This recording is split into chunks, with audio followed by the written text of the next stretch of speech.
saw the exact same. A lot of people saw it. It was a UN document. This is common knowledge.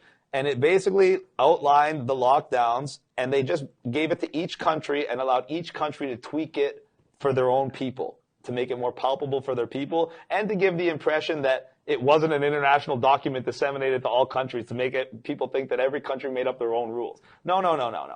The 5 levels of lockdown were in there.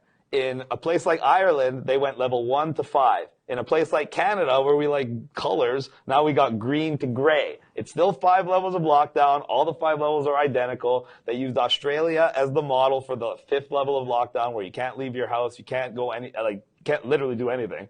And that's what they really want to do here. Well, I heard about the mandatory quarantine hotels, and I knew right away it's a complete violation of our rights. And the only reason they're doing it is because they want to convince you to accept the vaccine passport. I want to stress that. Everything that they're doing, closing your business, closing your gym, forcing you to wear a mask, all the stuff they're doing is to try to convince you that it's a good idea for you to go along with this idea of a vaccine passport so they can vaccinate you multiple times a year, every year, and then use that as an excuse to prevent you from travel, work, congregating, et cetera, et cetera, et cetera. And if you think it's a conspiracy theory, they already have it in place in Israel, and they've already made it quite clear that if you don't get vaccinated, you're going to be relegated to small shops and grocery stores, and you're basically shunned from the rest of society.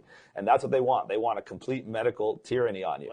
Once you give in to medical tyranny and you do not have bodily autonomy, and they can literally forcibly inject you with whatever they want as a pretense for you to live your life, are you free?